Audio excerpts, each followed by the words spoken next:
Yeah, please. Good afternoon. Good afternoon, sir. Yes, yes. Please be seated.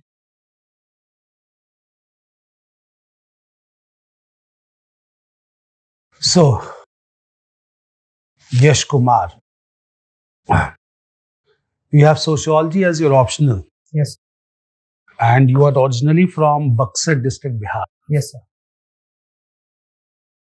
Tell me about three major sociological issues affecting the state of Bihar. So first of all is the caste-based discrimination that is prevalent in Bihar. So second is the land ownership, which is still proportionate to the caste hierarchy. Like the upper castes have most land ownership in Bihar. And third, sir, is the political violence in Bihar, which is still prevalent, and it again linked to caste and land-based disputes. So these three are the main sociological issues.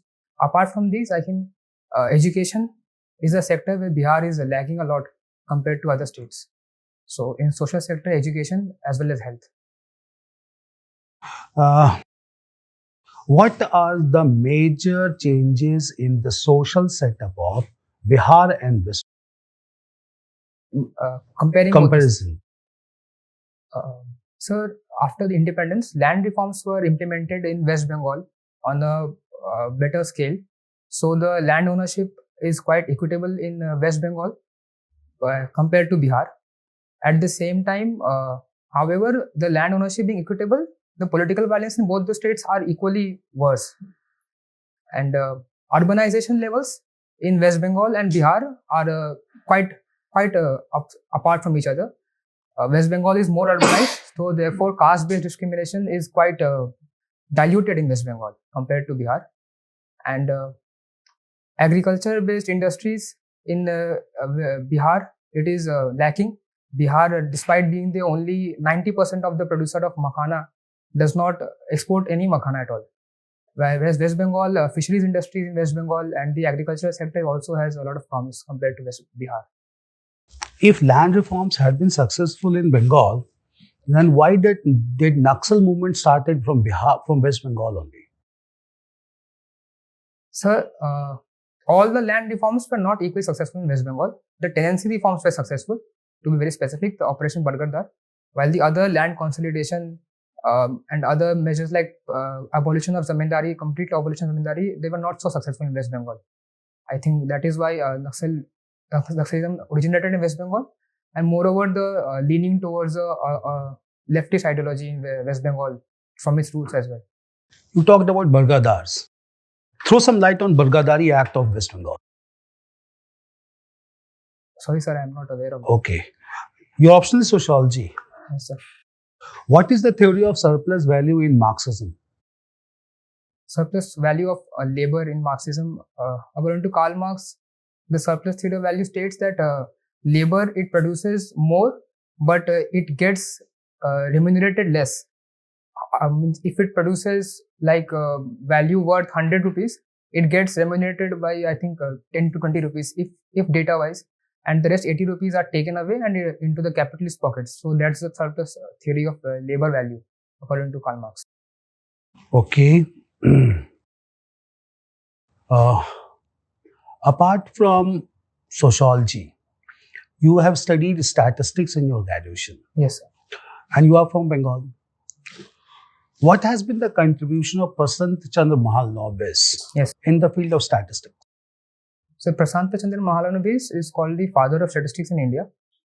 He established the Indian Statistical Institute in 1931, which is one of the premier institutes in India. And he has also contributed through his second development plan of India with the Mahalanobis model, which focused on heavy sector industries investment and on import substitution. Moreover, his contributions to statistics have also been immense through the Mahalanobis distance model, and he has also been a member of the UN High Commission on Statistics on sampling. So these are some of the contributions of PC Mahalanobis, and there are other more, but to summarize it, these are the main contributions. Why didn't you opt for statistics as your option, sir? So there are two main reasons. First of all, sir, the syllabus for statistics is quite vast. And considering that we have to study a lot of humanities in UPSC preparation, the spectrum would be quite opposite in nature. And moreover, statistics, the sociology which I took up as optional, it has also uses in GS paper 1 and GS paper 2. So I think that is the two reasons why I studied sociology, not statistics. You are interested in watching and playing both football. Yes. Which is the position that you prefer to? Sir, I prefer to play in a midfielder role. And what exactly is basically the role of midfielder in the combat operations in football match? So the main operations of midfielder will be to link the backward players, the players playing the back, like the defense, and the forward players, and to act as a linkage between these two, and at the same time to act as a reinforcement for the defense when it is committed forward during corner kicks or during free kicks. So it also helps as a backward shield when the defense is moved forward. Okay, thank you. Yash, why do you want to become IS? So it is my I have a bit of lineage towards social sector service. I myself do a lot of, I myself try to do help most of people, but I think my individual efforts, they cannot help people on a large scale due to constraints of time and resources. But civil services, it provides me a platform to help lots of people at a large scale. And this is one of the main reasons why I want to join civil services. So, are you also inspired by your father? The service attitude of my father, yes, to some extent. But not to that extent that you'll feel IPS is the first option. I think IAS provides me a diversity of challenges, and also IAS can also helps in multi-sector contribution towards social sectors, like multi-departmental coordination as well. While IPS, it does not provide me that kind of extensive platform as compared to IAS. Okay.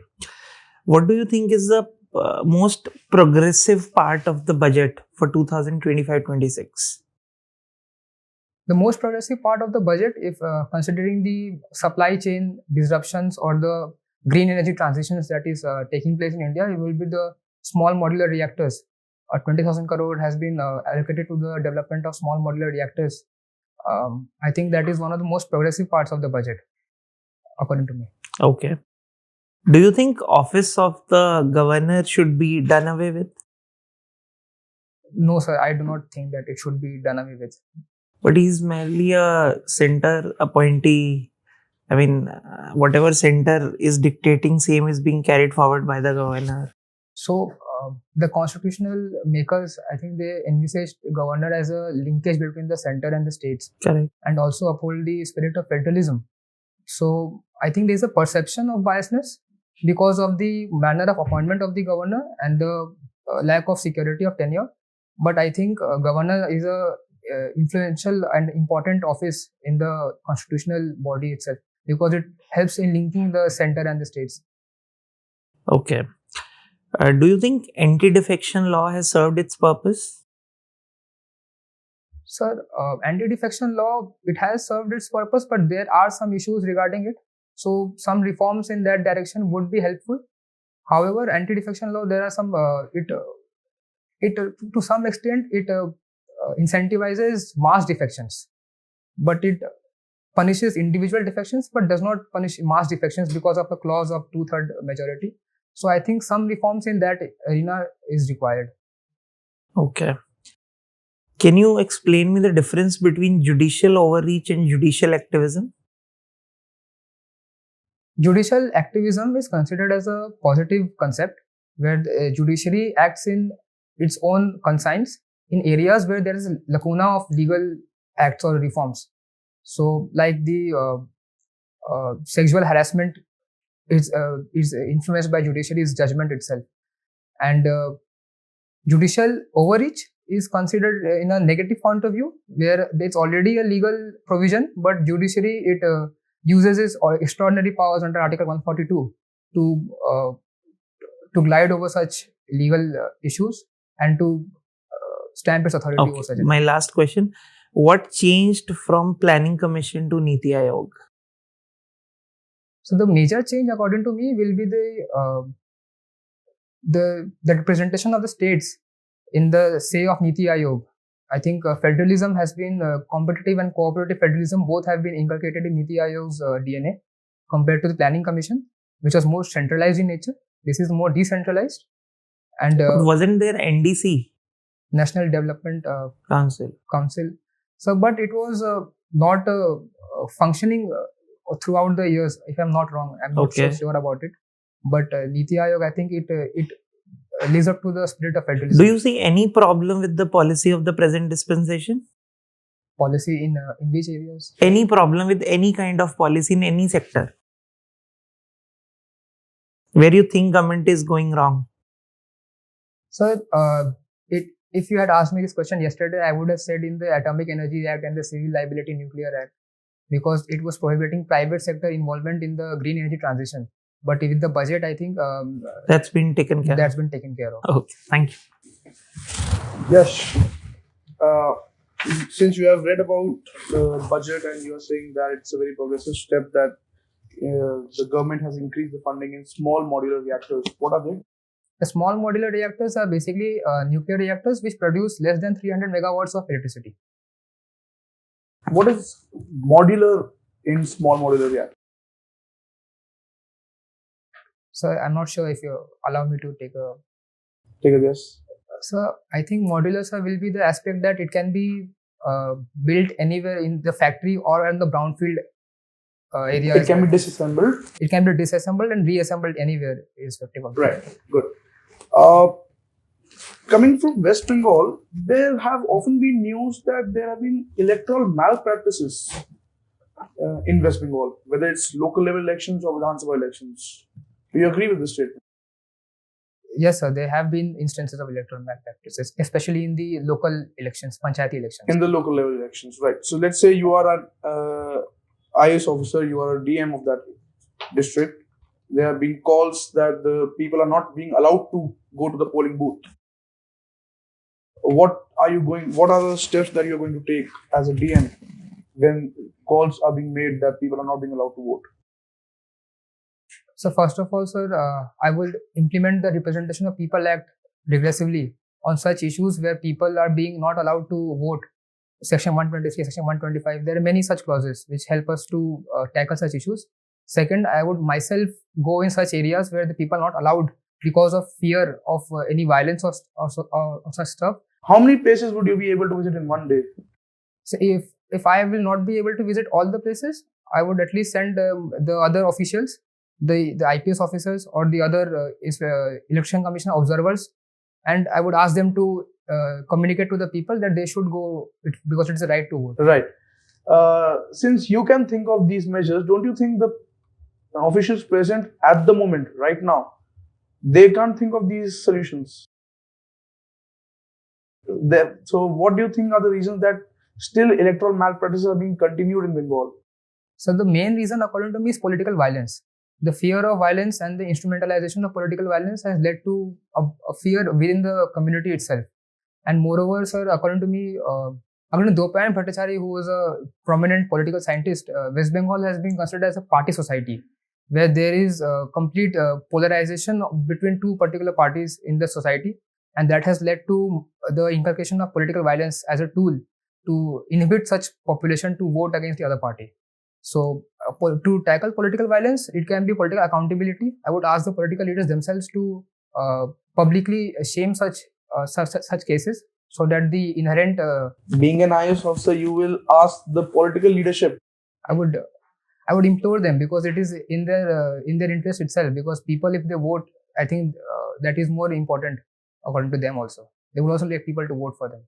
So I would implore the political leaders of all the parties. Right. There has been news of illegal immigration coming into West Bengal. Yes, sir. Somehow the illegal immigration is considered as a welcome step. Is it true? Sir, no, sir. I do not know about this, but I don't think it should be considered as a welcome step. But if it is considered, I am not aware of it.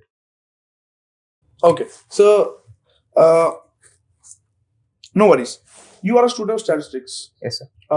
I would like statistics arguments that why should India continue with head count census and not sample based census? So if in a statistical argument, I would say that the statistics is best used when there are many variables which are taken into consideration. With the previous poverty count ratios or poverty count methodologies, it was calorie intake or the per capita expenditures. So these were few factors which were considered. But with the Niti Aayog's multidimensional poverty index, the head count ratio which is calculated through, it considers, I think, 12 indicators which are very holistic in nature, and it would actually estimate the poverty to a better extent compared to the previous. Is census all about poverty? Census, the decennial census. So, don't you think conducting census through sample-based calculation would save a lot of money for the government?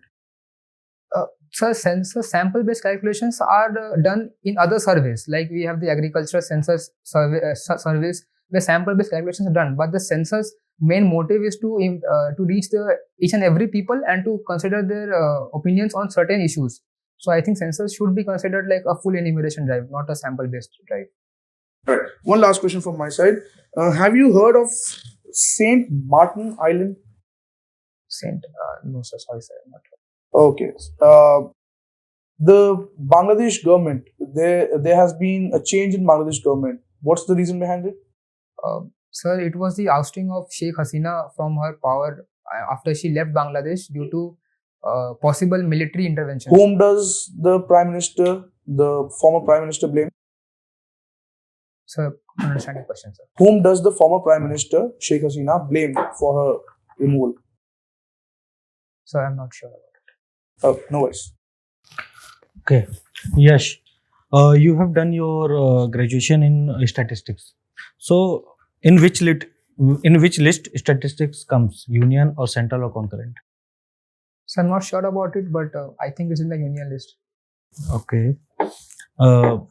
As you were discussing with the honorable chairperson regarding the Nationalism and all, so your optional is sociology as well. So have you heard about T.K. Oman and his studies? T.K. Oman, yes, sir, I studied about. Okay, so he produced his studies regarding dimension of communalism. So can you provide those dimensions? So I do not remember them completely, but I think some points I remember. Like he talked about fundamentalism as one of the main issues which has led to rise in communalism in India, and this is the only thing I remember. I have not studied. Okay, so when we talk about Jammu and Kashmir and the insurgency there, and we always put one word: separatist leaders. And when we talk about Northeast, and we talk about secessionist leaders. So what is the difference between separatist and secessionist? Okay, no problem. You are a football player, playing and watching. You do both. So football is a game that is famous only in eastern states, or more of eastern states, and some Kerala and all. Why is it so? Why is it not famous in all over India like cricket? So, first of all, sir, if you allow me, sir, I would introduce a geographical aspect to the nature. Yes. The monsoon season is prevalent in Northeast and in the coastal states of Kerala and West Bengal. So these states are very enthusiastic about football itself, because football is considered to be correlative to monsoon season. And moreover, sir, the media coverage in the hinterland is not so extensive regarding football, and the lack of footballing infrastructure in such states are also a major issue why football is not being promoted in the hinterlands. And why recently International Football Federation barred India regarding football? So can you throw some light on it? As far as I remember, sir, I think there was some issue regarding political intervention in the board of AIFF, All India Football Federation. There was some political intervention which was regarded by FIFA to be contrary to its own rules.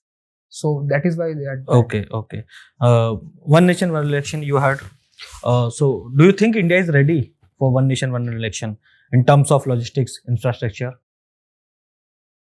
Yes, sir. According to me, yes, India is ready for one nation, one election. Okay, so would it be like okay to have state and Lok Sabha elections simultaneously? So will it not like national issues will overpower state issues? Sir, I think the infrastructure in which the people will go to vote, they will be separate. A national poll elections will be held in separate infrastructure compared to state poll elections. So people will automatically they will internalize the thing that they need to vote basis on the basis of whom they want to see in their own state, on what the state parties they put on the table.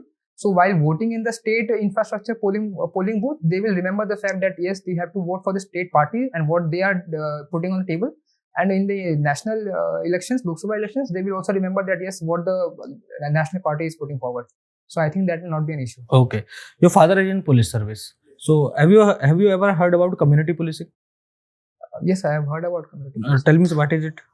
So community policing is harnessing the power of the community, because it is the first responder to any such issues in the society itself. So harnessing the power of the community to increase the reporting of cases and to increase the efficiency of the police forces as well. Okay, my last question to you is, when we like differentiate humanity or ethics, so what is more important to you, humanity or ethics? So ethics is more important. Okay, thank you. Yes. Hello, Yash. Yash, you have opted for IAS because you want to help people. Yes, sir. But I assume more of it you want to see some changes. Yes, ma'am. What are 3 changes you wish to see in West Bengal? Ma'am, first of all, sex trafficking is very prevalent in West Bengal. Is a major issue in West Bengal. So I would like to have women empowerment centers to be established in West Bengal with the motive of educating and empowering women and providing them survivor support and also legal assistance. And second, ma'am, I think in West Bengal the health sector is a bit laggard compared to some other states. So I would like to have proper auditing of the hospitals, because according to a CAG audit, there are many things which are missing. Infrastructure itself and the medical facilities are missing in many of the health public hospitals in West Bengal. And third, ma'am, I would leverage the already overachieving education sector of West Bengal by providing them upskilling and reskilling centers of excellence, which would help them adapt to the upcoming AI revolution and to increase the employability. So these are the 3 main changes I would like to see. You talked about women empowerment. So what sociological factors contribute to gender inequality in India, according to you? First of all is the prevalence of patriarchy in all the institutions of India, which has led to gender inequality. And following the point of patriarchy, if moreover the absence of women workforce in the legal system, like we only have 7% of women constables in the police system, which is again dismal compared to other countries. Moreover, the political accountability, the political representation of women in a country is very low, 14%. However, the government has brought out a bill to increase to 33%. And another other factors is the unpaid care work in the household. I think they need to be inculcated into the Indian economy and formalized in some way or other as a care economy. So even after so many years of independence, why can't we change this patriarchal mindset? Ma'am, it requires a multifaceted approach. As I said, political empowerment, social empowerment, and as well as political representation is one of the main channels through which it can be countered. However, we have seen in the Gram Sabha level, there is reservation for women. However, the Panchayat Pati syndrome is also prevalent because patriarchy has overpowered the gender empowerment cause. Okay, so you're from West Bengal. Do you think the idea of nationalism in Bengal has changed post-independence? Ma'am, to some extent, I would agree to it, because West Bengal pre-independence was known for starting the Bengali Renaissance, which spread out to whole India, and the nationalist movement also started from West Bengal itself. But after independence, I think it has degraded to some level to regionalism based on linguistic factors. What are the reasons behind it? One of the reasons is inner migration from other states into West Bengal, which has led to the rising of the sons of soil syndrome, and as well as the rise of a communist government in West Bengal, which has also led to certain issues, and Naxalism also in West Bengal. I think these three are the major issues why nationalism has diluted to some extent in West Bengal. Not Now, much. what is your take on caste-based politics in West Bengal and Bihar? Ma'am, I think caste-based politics is more prevalent in Bihar and not so prevalent in West Bengal because caste, the recent caste survey, not survey, but recent caste data of the Bihar, it reports that majority of the population belongs to the backward castes. So I think caste-based politics is more prevalent in Bihar, but in West Bengal it's not so prevalent. Okay. My last question. Your mother is a housewife. Don't you think these days we use a more inclusive term, homemaker? Can you explain the difference? Thank you, Yash. So, Yash, your interview is over. Before we wind up, I just want some empirical information from you. With how many countries of South Asia West Bengal shares common boundary? So with Nepal, Bhutan, and Bangladesh. And Tell me the China. numbers, just numbers. So 4 countries. 4 countries. What is the sex ratio as of now in India? Sex ratio is around 981 if I'm not wrong, but Not sure. What is the proportion of tribal population in West Bengal? What is the proportion of tribal population in West Bengal? Length of coastline of West Bengal. Where is Chicken Snook located in West Bengal? So in the Siliguri corridor, in the northern part of West Bengal. What is the importance of Siliguri corridor? Sir, it acts as a gateway towards the northeastern India. What is the proportion of OBCs in West Bengal? Okay. So your interview is over. Just relax. Clear. Do you want to ask something from us? No, sir. Okay, fine. So we'll just call you in a while. Thank you, sir. Thank you.